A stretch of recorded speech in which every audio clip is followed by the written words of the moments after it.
spécial de dernière minute. La situation semble se tendre d'heure en heure.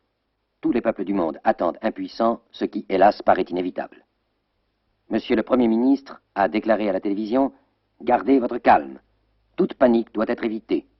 Ne perdez pas d'espoir. La raison finira par triompher. » Les pourparlers se poursuivent sans discontinuer.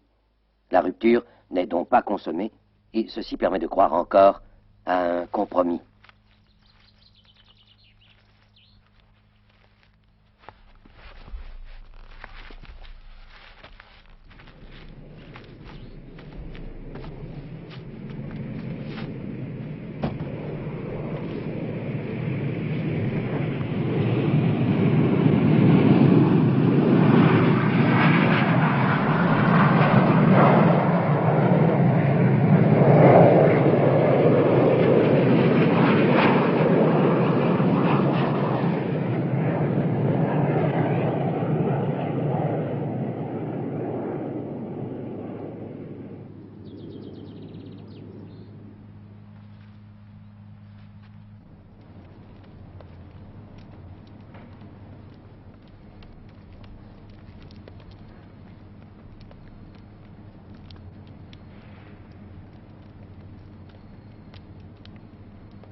Où allez-vous?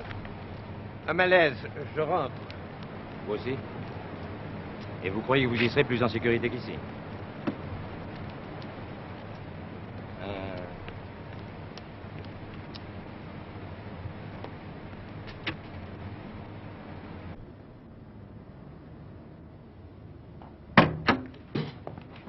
Vous m'avez demandé? Les documents viennent d'arriver à l'aéroport. Bien, je vais aller les chercher. Seul? Inutile d'attirer l'attention en y allant en grand comité. Comme vous voudrez. Dites-moi, Lange... Oui? Non, rien.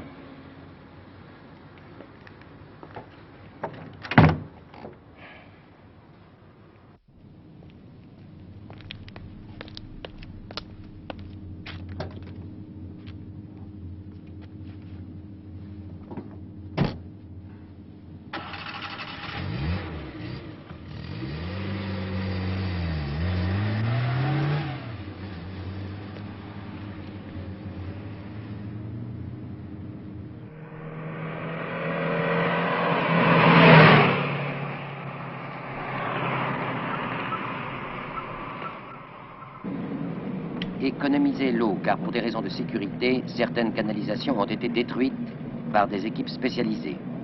D'autres équipes sont prêtes à faire face à une éventuelle invasion de rats. Tous les médecins sont mobilisés. On demande des volontaires pour les hôpitaux. Présentez-vous au poste de police de votre quartier. Le Conseil de sécurité, qui a délibéré tout l'après-midi, n'est pas parvenu à un accord stipulant la non-utilisation des armes nucléaires. D'importants mouvements de troupes sont signalés à notre frontière. Il semblerait que... Bien qu'elle vienne, votre foutue guerre, qu'on n'en parle plus.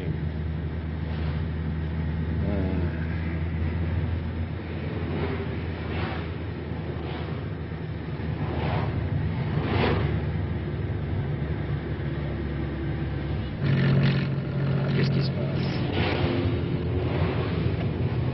Ah, l'essence.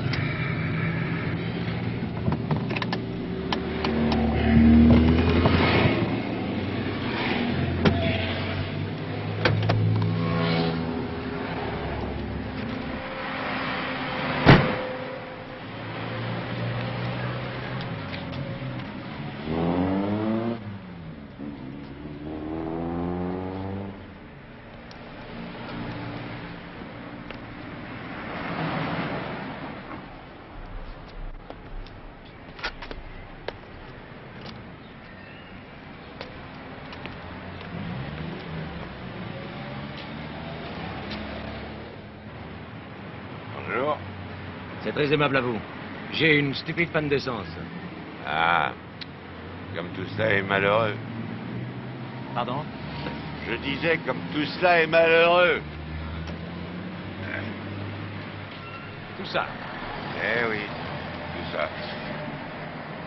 Je dois être à l'aéroport dans 5 minutes. Allez-vous dans cette direction? Ah non, non, pas précisément. Ah, dans ce cas, je ne voudrais pas vous déranger. Je vais continuer à faire du stock. Ah mais non, mais non. Ah, je voulais dire que je n'allais nulle part précisément. Pourquoi pas à l'aéroport? Ah non, voyez-vous, moi je roule. Je m'enivre, je m'exile. Enfin, je fais mon dernier voyage. Comprenez? Oui, je crois comprendre, oui. Montez. D'accord.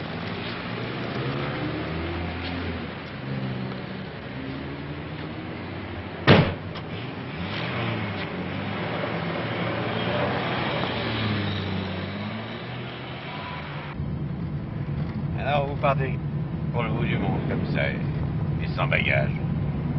Non, je ne pars pas pour le bout du monde. Je vais chercher quelque chose. Quelque chose d'important pour l'avenir du monde. Hein?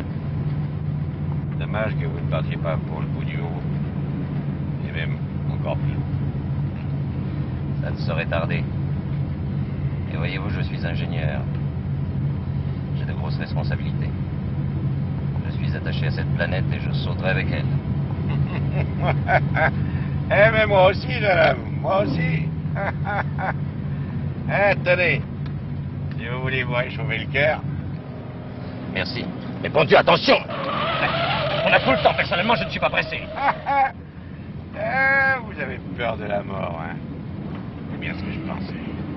Vous êtes ivre. Ivre et un peu fou. C'est un plaisir de vous rencontrer parmi ces morts vivants. Comme tout le monde, jeune homme. Comme tout le monde.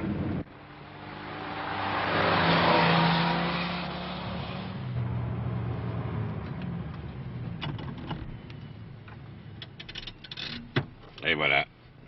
Nous y sommes. Ou plutôt, vous y êtes. Et vivant. Ça, je tiens à vous le faire remarquer. Tenez, je vous rends votre hélice. Abusez-en. C'est ce que vous avez de mieux à faire. Je ne vous avais pas attendu pour cela. À votre santé. À la vôtre. Au revoir.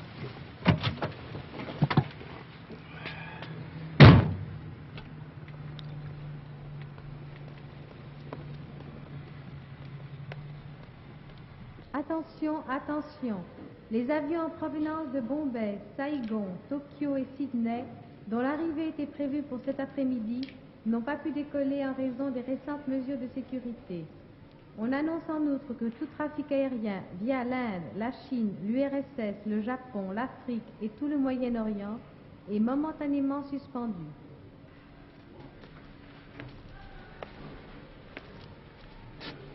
Denis Lange, je viens chercher le colis diplomatique qui est arrivé. Ah, attendez. Qui doit être arrivé par l'avion de New York il y a 3 minutes. CPMF. Qu'est-ce que c'est? Crétin, bon pour mettre au fer. Vous savez pas lire, non? Centre de protection du monde futur. Qu'est-ce que ça veut dire? Rien. Absolument rien. C'est le nom d'une nouvelle glace panachée. Bon. Alors, ce colis. Un instant.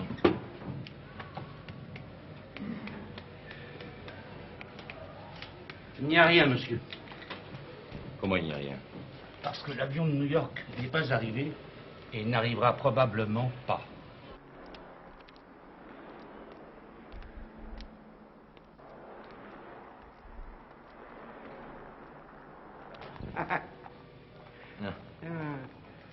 Dites-moi, vous n'avez pas l'air en joie. Est-ce que vous n'auriez pas trouvé la chose que vous êtes venu Les avions chercher? en provenance de New York, de Philadelphie et de Los Angeles ont dû, pour des raisons de sécurité, annuler leur vol à destination de l'Europe. La chose devait venir de New York. Mais vous, en revanche, vous êtes toujours là, hein? Bon, si peu. Je suis... pardon. J'étais sociologue, jeune homme. Oui, mon envie, c'est d'étudier les réactions des populations, les réactions de l'histoire. Non, bah, avouez que c'est un excellent moment. Excellent. Vous avez lu les dernières nouvelles? Oui. Un veau à 2 têtes est né dans le Yorkshire. 3 évêques sont restés bloqués dans un ascenseur au Vatican. Une femme a été découpée en 318 morceaux et demi et le reste a été donné en pâture aux phoques. Très intéressant. Mais ben, voyez-vous, moi, j'ai lu autre chose. Gorgé? Non, merci.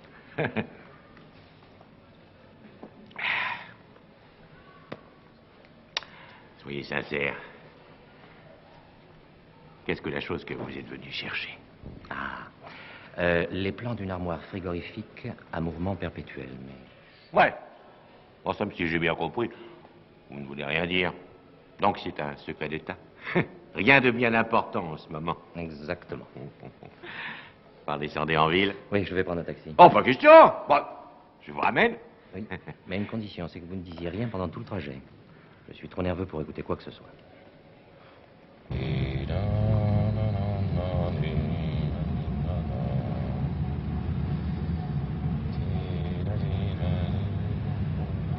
Je suis muet.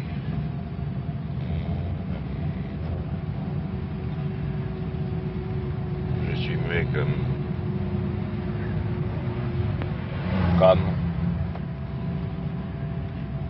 un tombeau.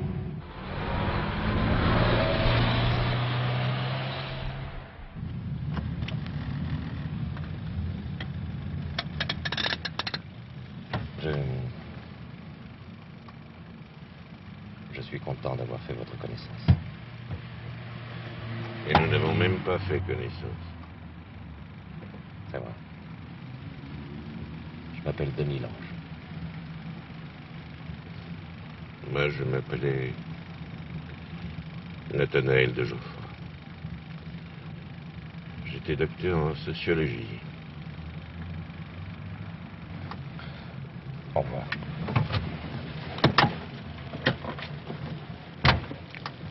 Attendez. Qu'est-ce qu'il y a? Rien, rien. J'ai peur d'être seul. C'est tout. Allons. Au diable, jeune homme. Au diable. Et à bientôt.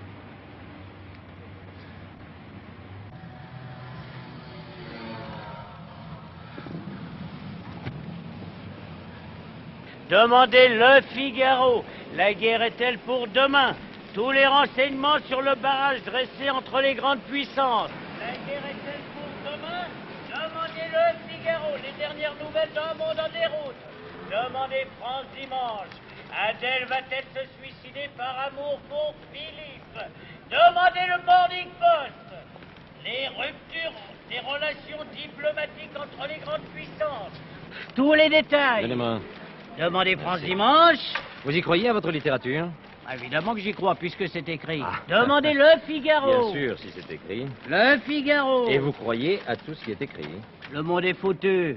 On va tous crever, je vous le dis, monsieur, tous crever. Le Figaro. Et vous avez peur? Vous croyez malin? Vous crèverez comme les autres. Non, mais je voudrais savoir si vous avez vraiment peur. Ah, mais vous allez me foutre la paix, oui? Oui, j'ai peur. J'ai peur comme eux tous. Ah, mais regardez-les. J'ai peur comme la ville entière, comme le monde entier a peur. Demandez France Dimanche. Tenez, donnez-moi le tout. Vous me faites pitié. Donnez-moi le tout et allez boire votre verre de rhum et fumer votre dernière cigarette.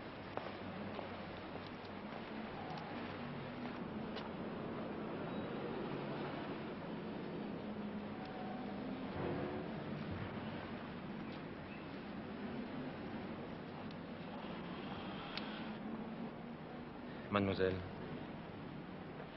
permettez-moi de vous offrir une nuit de lecture. Comme vous êtes belle. Comme vous êtes belle au milieu de toute cette laideur. Et vous êtes toute tremblante, vous aussi. Mais j'adore les femmes tremblantes. Tenez.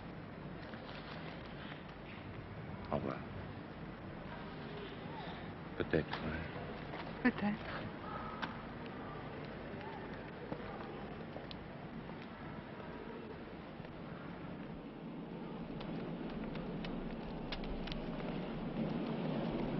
Que penses-tu de la guerre bactériologique, Amina Grobis? Tu t'en fous, hein? Et de ces millions d'animalcules qui vont ronger les corps, Débouffés par l'intérieur, les désagréger lentement.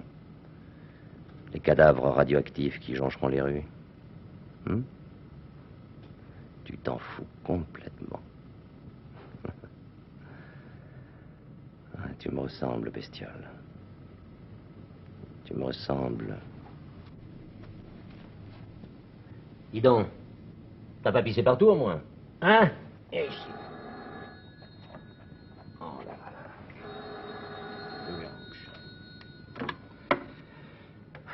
Oui?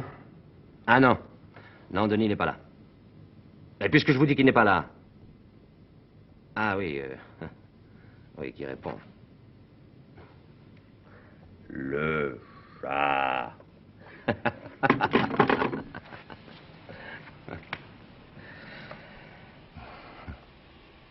35 ans. 35 ans, Rami Agrabis, que je vis dans un pays de morts vivants. Sages comme des ombres. Oui. Et voilà qu'ils vont se mettre à mourir tout d'un coup. Ils n'ont pas l'habitude, tu comprends?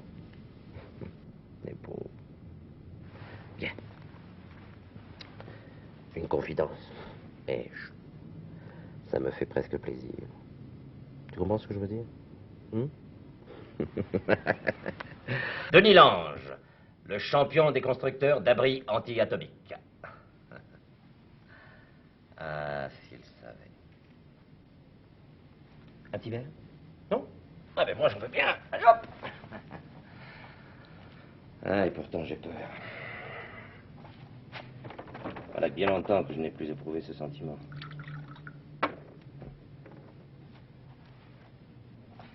À la santé de la protection du monde futur et à son génial ingénieur, Denis Lange.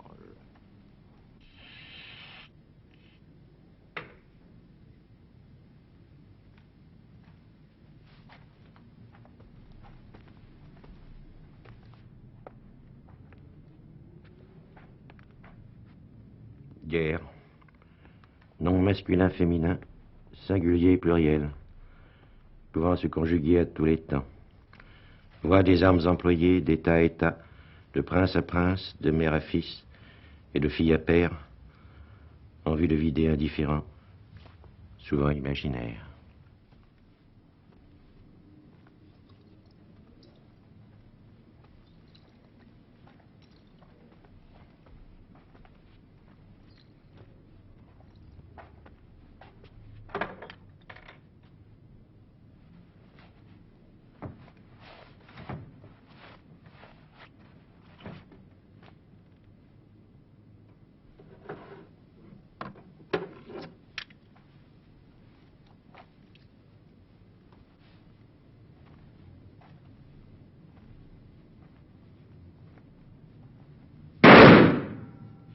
Le sort de la population est entre nos mains, je ne sais pas si vous vous rendez compte de ce que ça signifie. Le sort de la population. Si tout n'est pas parfait, l'État ne me versera jamais ce que je demande. Messieurs. Ah, vous, voilà, vous. Alors, le monde est en train de crouler sur ses bases et vous avez l'air aussi débonnaire qu'un chasseur de papillons. Bon, alors vous avez les plans? Non. Comment? Non, les plans n'arriveront pas. Les communications entre l'Amérique et l'Europe sont interrompues. Oh, misère. Ne vous en faites pas, je pourrais m'en passer. Je l'espère pour vous. Ah, vous êtes trop aimable. Vous allez immédiatement vérifier les installations. Plus particulièrement la glacière K22, c'est la plus importante. Nous avons emménagé hier 50 000 boîtes de conserve et d'autres marchandises destinées aux populations des abris.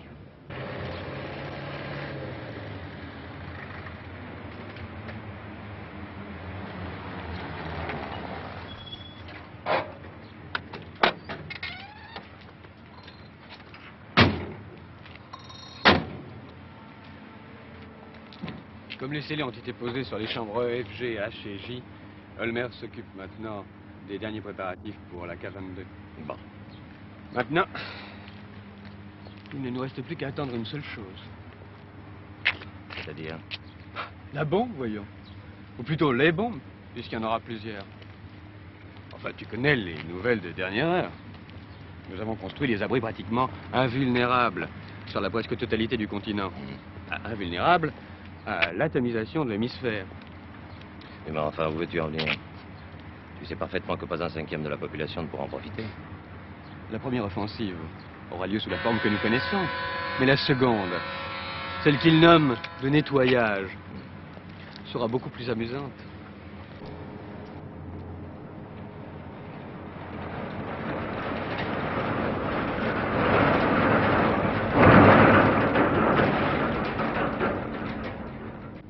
D'habitude, il y a plein de monde ici. Où sont les autres? Plusieurs sont malades. André, par exemple, a la grippe. Tiens, la grippe. Oui, la grippe. Pas de chance, les malheureux. Tomber bêtement malade la veille d'une grande noce. Non, vraiment pas de chance. Grand et Bernard ont travaillé toute la nuit au ravitaillement des vivres pour la chambre K22. Et les autres sont morts de peur, n'est-ce pas? Ils ont quelque chose dans le ventre qui les paralyse. Quelque chose qui les liquéfie. Je vois ça. On commence par le plus pensé. On se laisse engloutir doucement dans ce flot d'angoisse qui monte à l'intérieur du corps comme un sérum. Les jambes ne portent plus. On ne veut plus qu'elles portent. La mâchoire se crispe. Les narines frémissent. Les lèvres tremblent. Et l'on entend battre son cœur avec une telle netteté que le bruit en est presque palpable. Et l'on finit par ne plus rien vouloir d'autre qu'un sommeil profond, épais comme un mur de château. Sais-tu ce que je pense? On devrait faire la guerre à coups de peur, et non à coups de canon. Pas un n'y échapperait. Bon, trêve de rêverie, viens m'aider à enfiler la combinaison.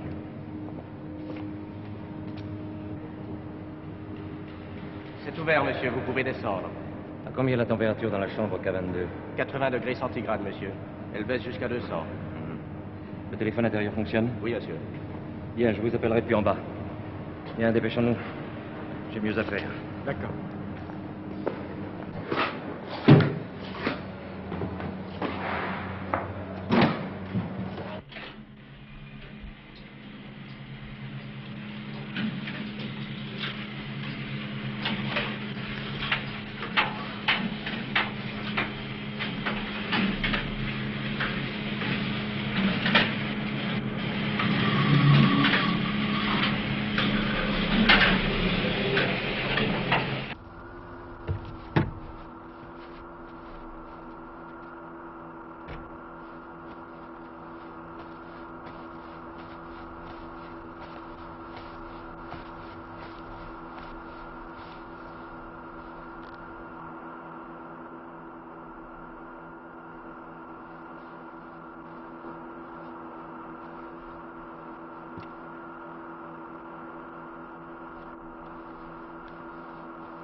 Vous semblez fatigué. Je suis en pleine forme. Moi de même, monsieur. Je me réjouis à l'avance de ma victoire. Moi de même. De ma victoire. Il paraît qu'il fait beau. C'est ce que l'on dit.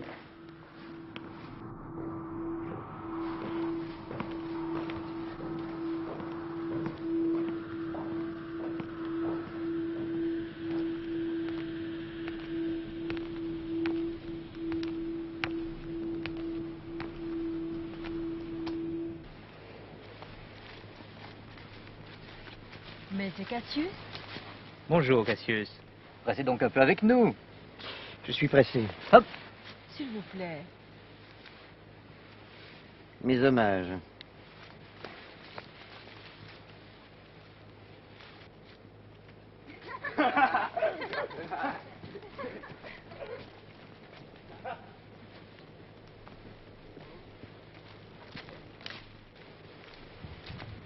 Voulez-vous nous servir de témoin? Nous n'avons trouvé personne. Excusez-moi, je n'ai pas le temps. Allons, nous n'en aurons pas pour longtemps. Et le soleil est si doux aujourd'hui. N'insistez pas. Il est contrarié. La chaleur, probablement. Je suis à vous, monsieur. Monsieur, faites-moi l'honneur.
Ah, c'est vous, Cassius.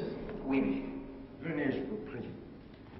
Je n'ai pas eu le temps d'aller au centre aujourd'hui, c'est pourquoi je vous ai convoqué ici. D'ailleurs, nous serons plus à l'aise. Vous devinez pourquoi je vous ai fait venir? Je le crois, monsieur. Vous êtes un homme intelligent, Cassius.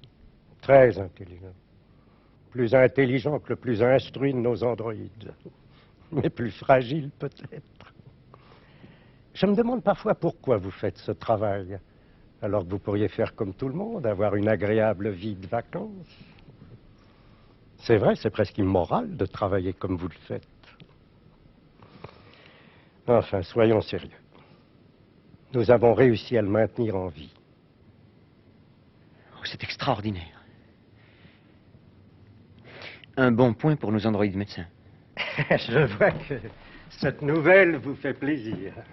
Oui, c'est presque incroyable quand on pense à tout le temps qu'il a passé dans son trou. Mais c'est maintenant que le plus difficile reste à faire. Il va falloir qu'il s'adapte à sa nouvelle vie. Et je pense que cela va poser certains problèmes. Que vous me chargez de résoudre. Exactement. Vous lui servirez en quelque sorte de guide dans ce monde nouveau qu'il accueille. Mais un guide patient, consciencieux et diplomate. Je suis convaincu que certaines personnes, vous voyez de qui je parle, vont tenter de le joindre pour le convertir à leur cause. Bon, c'est parfaitement compréhensible. Pensez, le symbole vivant de leur idéal. En effet. Je les laisserai donc se manifester jusqu'au moment où elles seront suffisamment compromises. Alors nous aurons de fortes chances de paralyser toute la base du système révolutionnaire. C'est bien ainsi que vous envisagez mon rôle, n'est-ce pas? Vous êtes une perspicacité qui m'éblouit, Cassius. Merci, monsieur. Attention, toutes les règles doivent être respectées. Si notre homme va nous servir d'agneau pour attirer les loups, ce n'est pas une raison pour enfreindre les lois de l'hospitalité. Il vous faudra être subtil, Cassius. Savoir l'amener doucement jusqu'au grand bonheur qui est l'apanage de notre civilisation. Il faudra savoir lui montrer les avantages inespérés que lui offre un monde de quiétude et de paix. Soyez psychologue, il appartient à un autre âge. Il ne doit pas recevoir le bonheur comme un coup de massue, mais comme un baume. Nous savons qu'il aime les femmes. J'en vois une parfaite que vous pourriez lui présenter. Laquelle? Karen Barr. Quoi? La fille du président? Elle-même. Mais c'est une gamine, elle est complètement farfelue. Pas farfelue, Cassius, pas farfelue. Parfaitement bien conditionnée. Elle a reçu une excellente éducation. C'est un exemple de bonheur. Puis qui vous dit qu'il n'aime pas les gamines? Bien. Vous pouvez compter sur moi pour faire de Monsieur Lange un citoyen d'élite de Ciel 4. J'admire votre dévouement, Cassius. Une chose encore, si vous permettez. Je sais que vous aimez vous promener, mais essuyez donc vos chaussures avant de rentrer. Vous pourriez vous compromettre, la campagne est si mal fréquentée.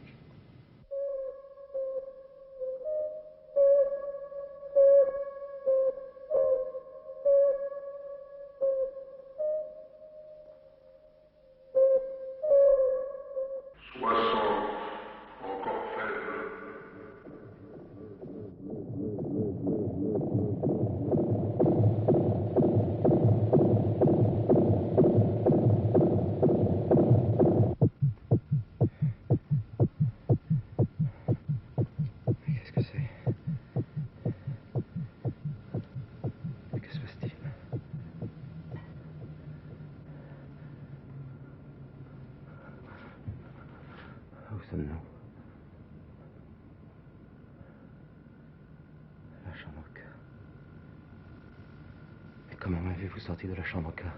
Du calme, monsieur, vous êtes encore faible. Recouchez-vous. Non. Dites-moi où sommes-nous? Nous sommes dans une chambre de réanimation de Ciel 4, monsieur. Je vous en supplie. Ne vous moquez pas de moi. Pourquoi m'a-t-on mis là? Mais qu'est-ce que c'est que Ciel 4? Calmez-vous, je vous en prie. Lorsqu'on vous a découvert il y a plusieurs jours, vous étiez en état de vie suspendu, d'hibernation totale. Nous avons dû élever la température progressivement. Vie suspendue. Qu'est-ce que c'est que ce langage de carabin? Vous voulez dire que j'étais presque gelé et que vous m'avez sorti de là in extremis? C'est bien ça? Oh là là. Oh, ça tourne. Il y a eu d'abord ce sommeil irrésistible. Un sommeil de plomb. Et puis l'inconscience. Plus que l'inconscience, monsieur. Quand nous vous avons découvert, vous étiez pratiquement mort. Heureusement, nous avons un système de réanimation pour restaurer la vie en suspension au-dessous de zéro. Nous avions seulement peur que votre structure cellulaire ne se décomposât avec le gel. Maintenant, vous allez prendre un calmant. Je n'ai pas besoin de calmant. Je me sens parfaitement bien. Je veux simplement que vous me disiez où je suis, et pas en termes cabalistiques. Dans ce cas, monsieur, patientez un instant. Ceci n'est pas mon travail. Je vais aller chercher un humain. Il fera ça mieux que moi.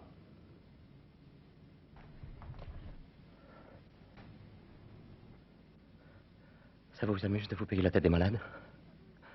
Dites, ça vous amuse? Ne croyez pas cela, monsieur. Nous ne nous moquons pas de vous. Nous ne sommes pas des êtres humains, mais des robots perfectionnés, pouvant remplir toutes les fonctions humaines et construits à l'image de l'homme. Sale ferraille magique. Je vous avais recommandé de ne rien lui dire. Mais messieurs les androïdes veulent prendre toutes les initiatives. Ils se croient humains, n'est-ce pas? Et on appelle ça des médecins.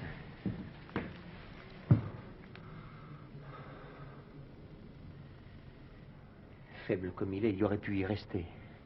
Ton programme, vite. Spécialiste des traumas subconscients et des névroses partielles. Mon programme m'a été dicté il y a une quinzaine de jours, monsieur. Que faisais-tu avant?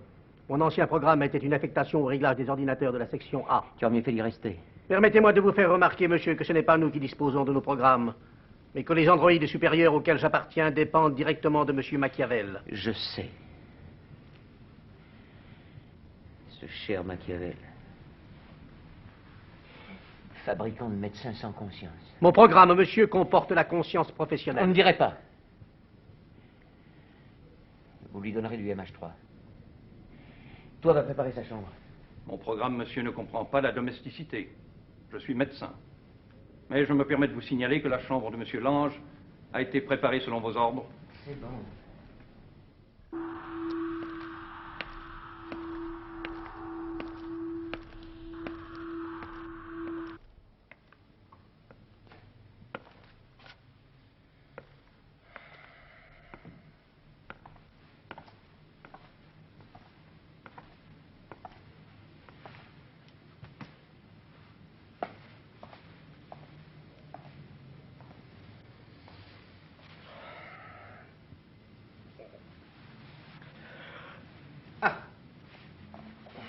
Vous êtes réveillés. Je les ai cueillis moi-même. Je m'appelle Paul Cassius. Et je suis chargé de vous accueillir à Ciel 4. Comment vous sentez-vous maintenant? Oh, bien, bien, je vous remercie, bien. Physiquement, je me sens parfaitement détendu. Ce sont les effets du calmant. Moralement, je crois que je suis complètement dérangé. Pas le moins du monde. Vous êtes simplement commotionné. Et je crains que vous n'ayez encore de nombreuses occasions de l'être. Allez-y. Je me cramponnerai. Vous n'avez pas une cigarette? C'est tout ce que je puis vous offrir. C'est très amusant. Ces cigarettes sont bienfaisantes.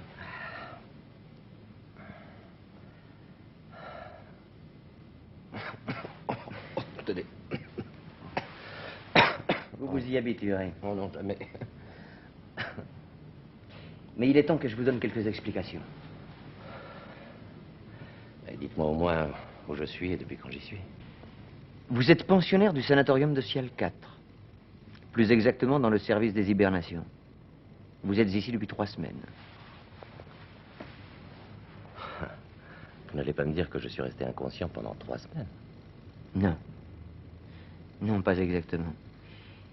Il y a 3 semaines que nous vous avons découvert sous la forme d'un morceau de glace. Enfin, c'est une histoire de fou. Mais avant, que s'est-il passé? Quelle est la situation? Nous étions la veille de la guerre. Courage.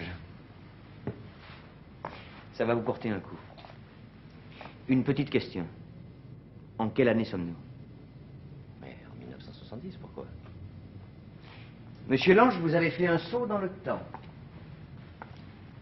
Alors la plaisanterie continue. Vous aviez pourtant l'air sérieux. Et je le suis. Vous en aurez bientôt les preuves. Vous avez été conservé par le froid en état de vie suspendu depuis plus d'1 siècle. C'est insensé. Insensé. Enfin, je pense que je n'ai pas à me plaindre. Pour une fois qu'il m'arrive quelque chose.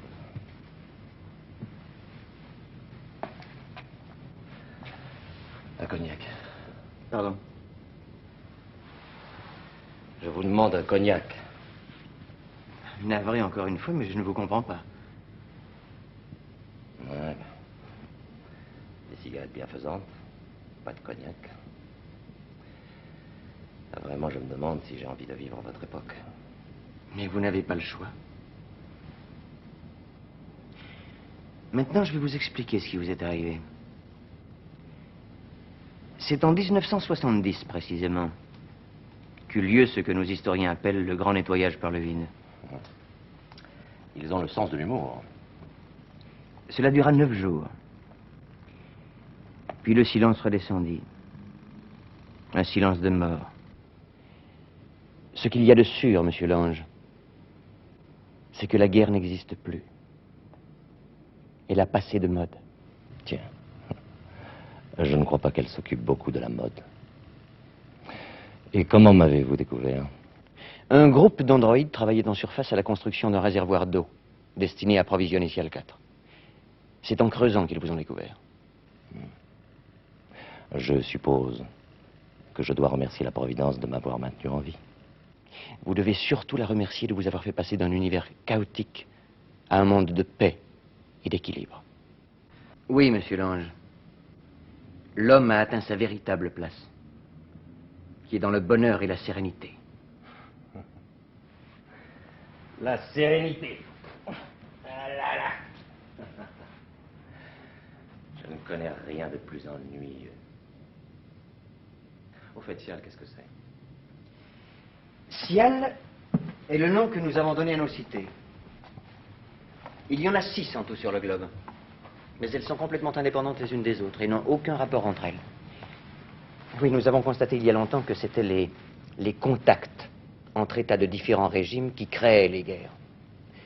Nous avons donc purement et simplement supprimé ces contacts. Personne ne sait ce qui se passe dans les autres ciels et tout va pour le mieux. Mais dites-moi si je ne m'abuse. Sial est un des noms géologiques de l'écorce terrestre. Oui. Et nous sommes ici à une profondeur de 3 kilomètres sous terre. Et les grandes villes? Paris, Rome, Berlin. Est-ce qu'elles ont... Non. Elles n'ont pas été toutes détruites. Certaines même sont partiellement habitées. Encore 3 ou 4 jours de convalescence et vous vous rendrez compte de tout par vous-même. En attendant, vous êtes ici chez vous. Je vous laisse prendre du repos, je reviendrai demain. Ne vous sentez pas trop seul, monsieur l'ange. Nous n'avons pas complètement oublié votre époque. Du moins, certains d'entre nous ne l'ont pas oublié.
Qu'est-ce qui te prend? Attends! Attends-moi! Ah ça alors, mais qu'est-ce que tu fais là, toi? Non, lâchez-moi, non! Lâchez-moi, non, lâchez-moi, je ne veux pas être endormie, je ne veux pas! Mais calme-toi, je ne te veux aucun mal. Et encore moins t'endormir. Tu as passé l'âge des berceuses, hein?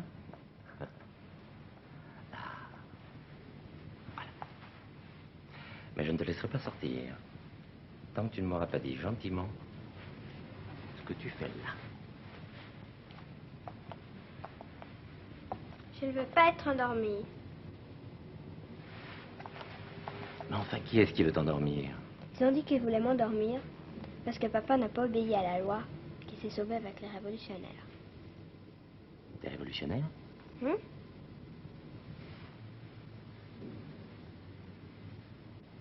L'endormir. Tu sais, je viens d'arriver ici. Alors, je ne connais pas encore grand-chose aux habitudes de ce pays.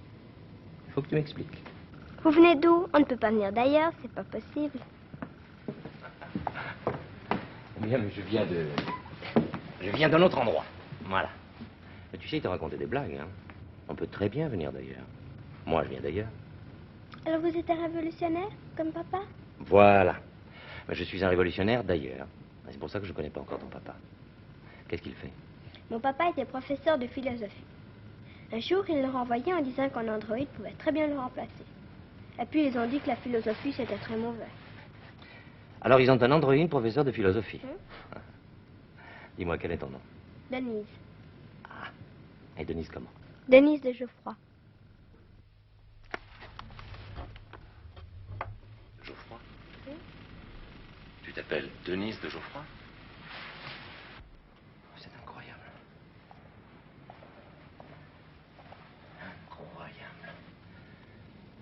foutu de moi.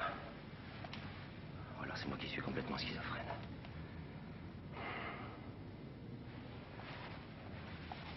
Dis-moi, petite. En quelle année sommes-nous? Mais en an 2145, au mois de juin. Oui, bien sûr, c'est évident.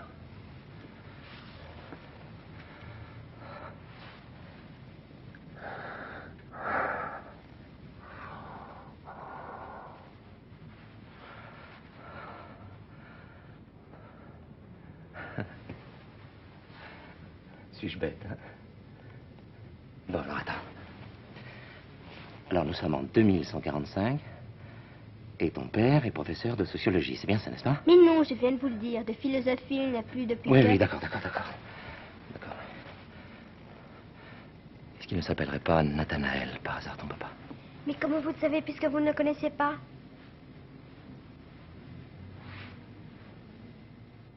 Je ne sais pas. Je ne sais plus rien.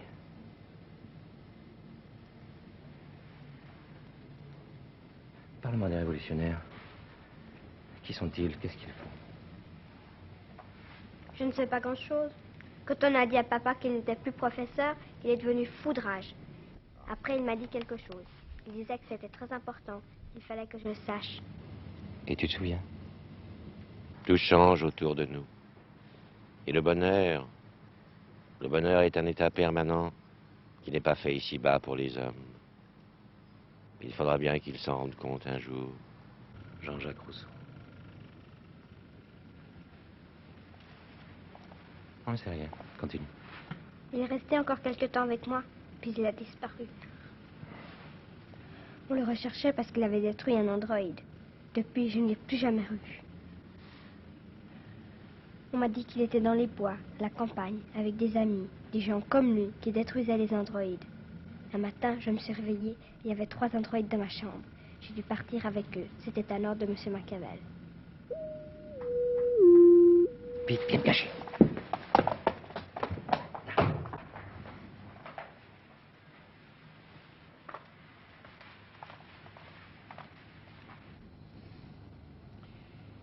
Quel imbécile.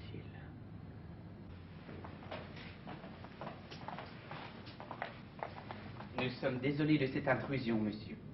Nous appartenons au service des désinhibitions et des complexions. Une de nos malades s'est échappée et nous avons cru l'avoir rentrée chez vous. Eh bien, vous vous êtes trompé. Dans ce cas, monsieur, vous ne verrez aucune objection à ce que nous fouillions votre appartement. Il n'en est pas question. Monsieur, la malade que nous cherchons est atteinte d'une névrose avancée, consécutive à la mort de son père. Elle doit subir un traitement médical immédiat. Enfin, puisque je viens de vous dire qu'il n'y a personne.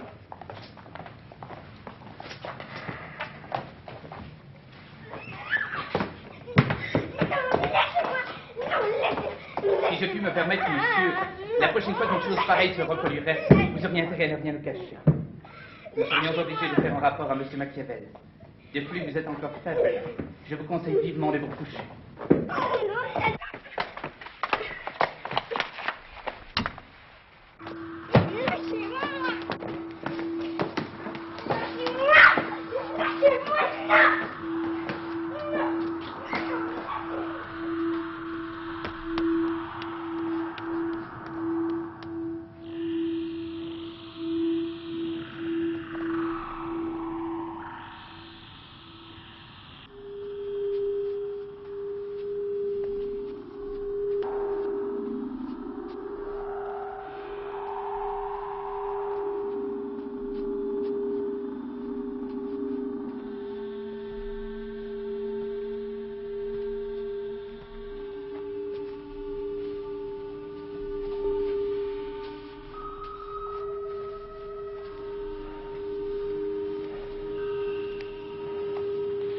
Qu'est-ce que vous avez?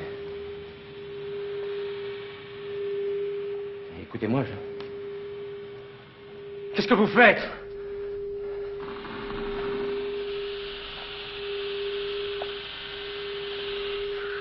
Enfin, vous êtes folle!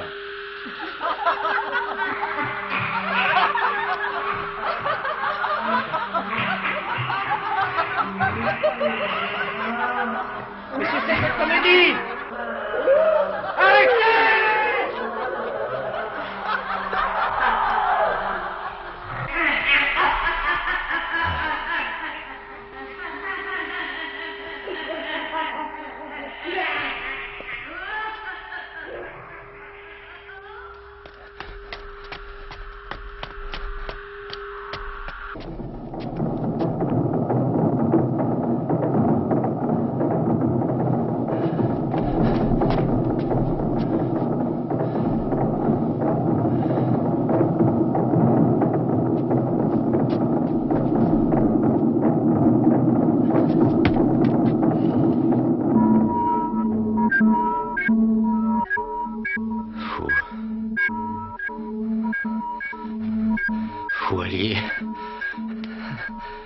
Je suis complètement fou.